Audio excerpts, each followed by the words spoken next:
Was a slave to what you have no idea of. Yes, you heard me right.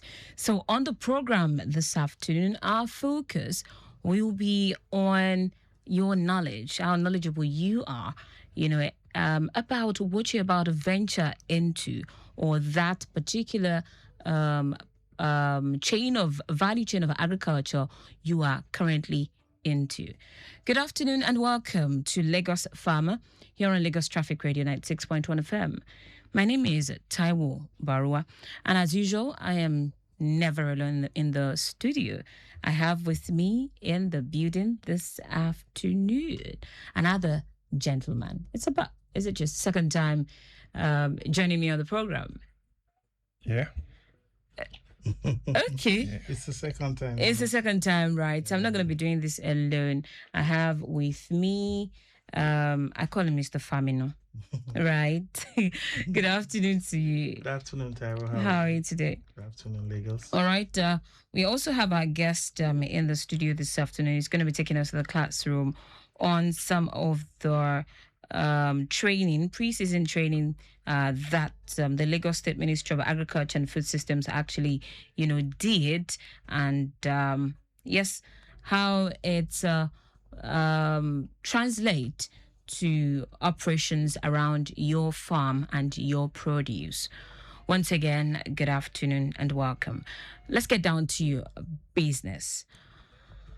Drawing from the outcome of the 2026 LSADA Pre-Season Training, held sometimes last month, let's talk about what this was all about and how it translates to helping farmers.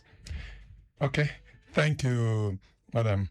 The Pre-Season Training is a yearly program. My name is Dr. Opadokun. I'm the head of technical services component of Lagos State Agricultural Development Authority, Okobagege. So pre-season training is a yearly program that normally come up before the main season starts. And it is designed to integrate everything that we anticipate will happen through the year. Yeah. So let our extension agents and the farmer knows about this thing and how they can weigh their way throughout the year so that at the end of the day, they'll be able to have a bountiful harvest. So that is what the pre-season training is all about, just as the name implies, pre-season. So before the season, it has to do with planting season. So before the main planting season begins, then we will tell them that this is what is likely to happen this year from research, from various things that we have looked into. This is what you should do. It will be better for you to operate like this year because so and so and so is likely to come up during the year. So we'll try and teach them exactly how to operate so that at the end of the day, they won't be caught off guard. So that is what the pre-season training is all about in Ministry of Agriculture and Food Systems. For the sake of those who have their gardens at home now, probably just listening to this conversation and they're probably wondering out there, what is this all about? So what are those things you predict would happen this year that farmers should look out for ecologically? Yeah, majorly ecologically.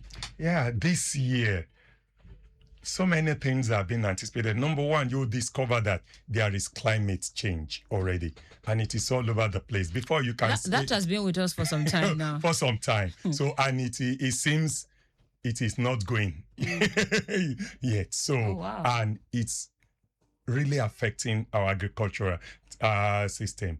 Before I can say that rain will start falling by so month, is going to see that it's not so again anymore. All those predictions are no longer holding. So what are you supposed to do as a farmer? And that is what the pre-season training is all about. So in Lagos State, we try to teach them on climate smart resilient agriculture. Climate smart resilient agriculture. What this means is that, for example, now in Lagos State, we make sure that we are no longer practicing just any kind of agriculture. We are practicing a precision agriculture. Yeah. For example, now, if I want to plant whatever kind of crop now, I need to know what is the water requirement of that particular crop that I'm going to plant. So one of the ways that we try to mitigate against the effect of this climate change in agriculture this year is the aspect of irrigation. We have different kind of irrigation. So we have, you can have the surface and you can have the deep-rooted irrigation system. So the implication of that, part of the surface is when you are trying to look at the sprinkler, usage of sprinkler or drip irrigation. Okay. So this will discharge water directly to the roots of the plant. Okay. When you are talking about drip irrigation. Yes. So it will discharge water directly to the root of plant. Plants. It will reduce weed on the farm. It will be the exact volume, the exact quantity of water that particular plant needs. Okay. So, and also we try as much as, we don't just discharge ordinary water, we discharge what we call fertigated water. That means that water will have been enriched with fertilizer, the exact nutrients that the plant will need. Okay. This simply means that plant will grow. So whether there is rain or no rain, this will make sure that we are able to at least secure our food system in Lagos State. That's part of what we try to teach our farmer and extension agents this year. There are still several other things that comes up with this climate change issue. For example, in the aspect of poultry, you discover that we have high heat. Now the temperature is so high. High, yes. So it is leading to heat stress. It affects poultry, it affects our piggery. So in the poultry house, one of the things that we preach to our farmer this year is that they should reduce the energy level in their feed. They should reduce energy, feed energy. Yes, feed energy. Okay. Yes, sir. The feed energy. They should reduce the feed energy level. So when you do that, it's going to help in the aspect of heat management for the poultry. Not only that, there is a kind of technology now that very soon we may be pushing out, where you can have mist within your poultry region, so that one will reduce the heat effect. Then, of course, make sure that there is always provision of water in your watering can and other things, so that your poultry will always have that. What of piggery? That's another issue. We also, you can, for the pigs, you can sprinkle water directly to reduce the effect of heat on them. Then back to crop. We also we are going to encourage, and we have started already, to encourage our farmers this year that they should plant drought-resistant variety. There are some... When you say drought resistance, yes. Okay, maybe it appear big. Yes, what that one means is that, you see, ordinarily, we are used to rain-fed agriculture, and you expect that when I plant so particular plant, let rain come and but you might get to now that you cannot predict, rain can start and it stop suddenly.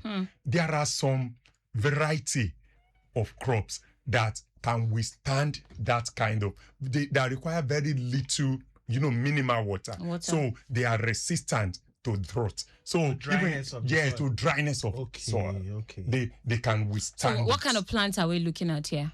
No, it's different kind of, it is available in maize, it's available even in cassava, it's available in different kind of plants that we have. The research is actually ongoing, and scientists are discovering different kind of drought resistance variety for various plants. So we are trying to encourage our farmers. Once we pick this up, the technical department of Lagos State Agricultural Development Authority will pick up such from the research institute. We'll pass it across to our extension agents, who in turn now pass it across to our farmers. Yeah, sorry, Taiwo, I was thinking, even though we have climate issues, we also produce some large quantities of food in the country. However, one major problem that persists is, preservation, wastage of this food. Is the LSADA considering in their technical messages this year ways we can Store teach and how preserve. to preserve? Yes. Yes. Thank to you. reduce the quantity of wastage. Thank you so much.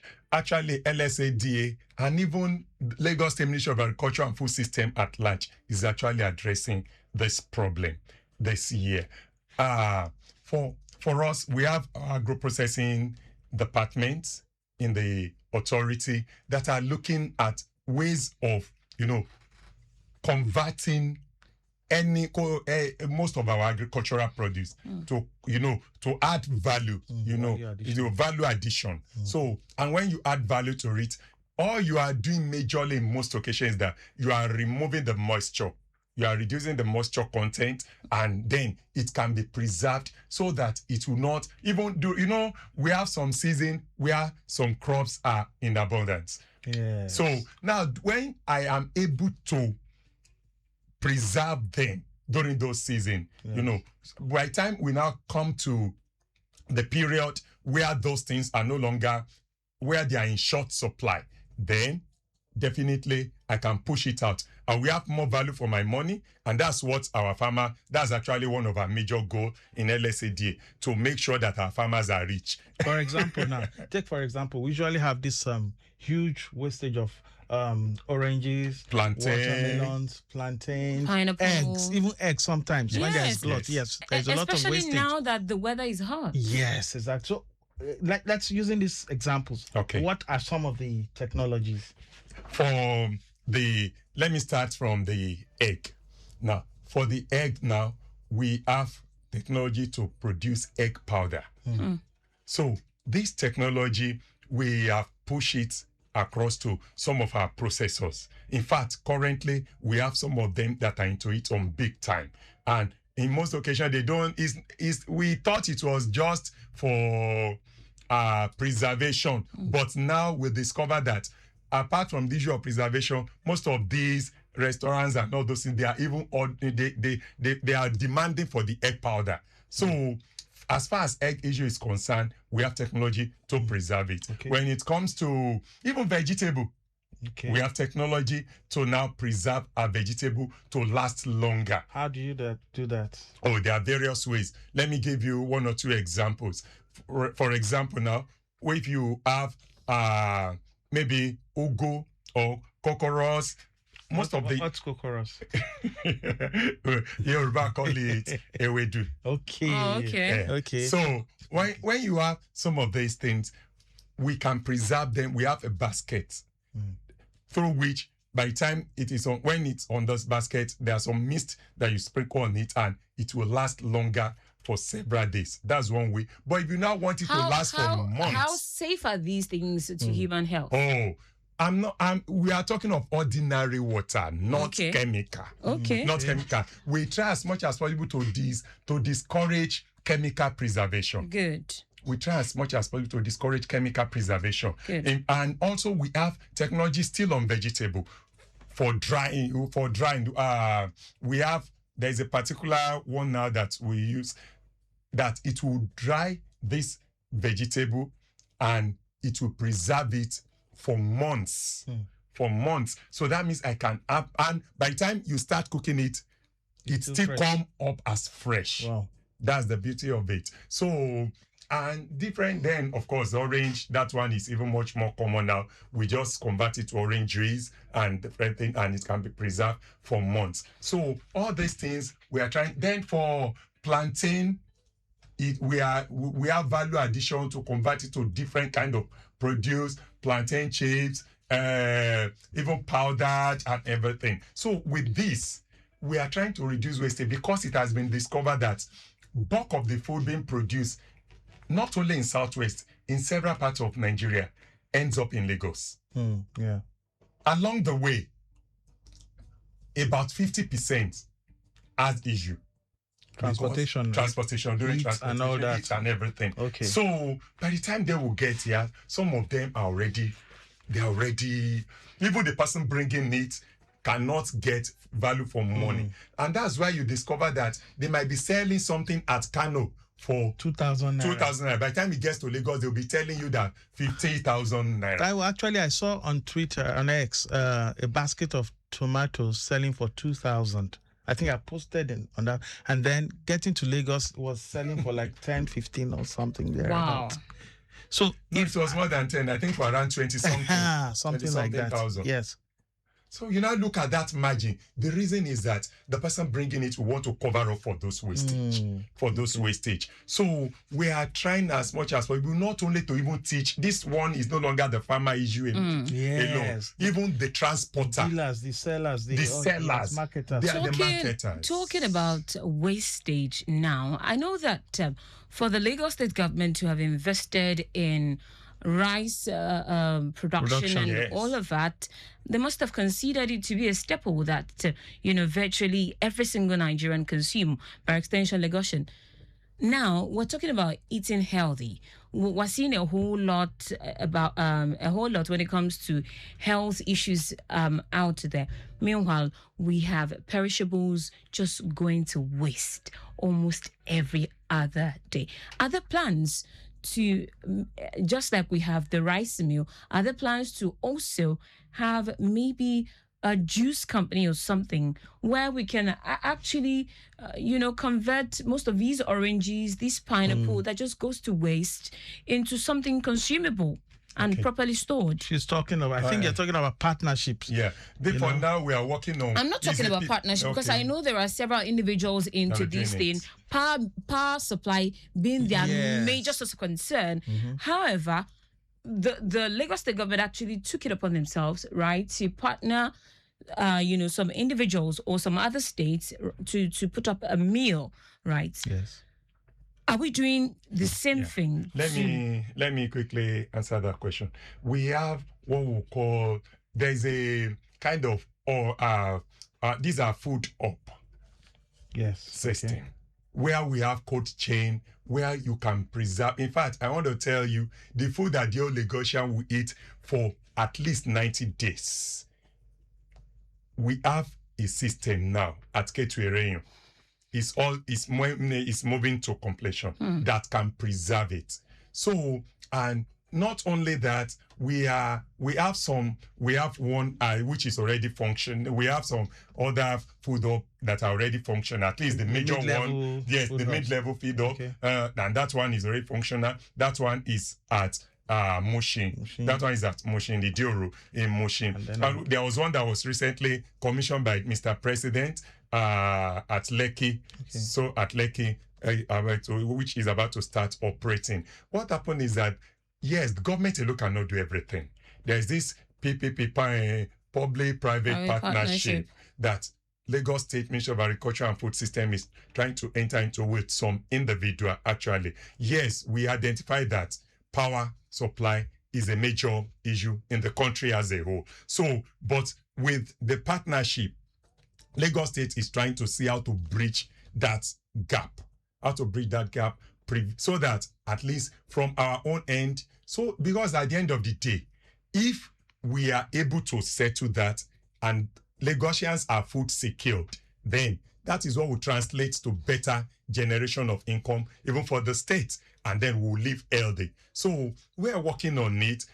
The issue of rice, we know we have the largest processing plants, not only in Nigeria, but in the whole of West Africa currently. So, and we are partnering with other states to be able to even feed these plants, because as at now, we cannot even produce, in fact, 1/10 of what to feed that plant. So Lagos State is partnering with several other states to undo that, so that at the end of the day, putting all these things together will become food secured in the state. So that's what we are trying to do. And in this planting season, we are trying to see how to encourage our farmers so that by the time they plant by the time they plant, they have what we call, they have drought-resistant varieties in their farm. Even if there is issue of rain issue at any point in time, it won't affect them. it won't affect them. Then in the poultry industry, in the piggery industry, I've not even said anything about the fish. What we do for the fish industry is that we are trying to teach them how to maximize their water usage. I was going to say that since Lagos is fast becoming a mega city where everywhere is being converted into, house. So what we are trying to do now is that we are teaching them a technology that where you ordinarily you could have produced 100 fish before, now you can produce 1,000 fish. You understand? So we are trying to teach them high density farming in aquaculture. That's one. We are trying to teach them how to be smart with their water, with the water usage. So in such a case, in fact, we are introducing mixed farming system. I'm interested in that smart fishery aquaculture. I mean, it's like time we want to go into a fish farm. Is it any different from the regular, GP tank kind of thing? Now, you see, you are still using GP tanks, you are still using concrete tanks, but there is a better way to utilize it, to do it. Now, there is a way in which you introduce oxygen into your water system. Such that the water, that volume that like this table now, that could probably contain just 100 before, will now contain 500 fish. That means that I can produce times 5 of what I could have produced. That same space. That same space. Does that speak to the volume of water you use? No. Yes. No.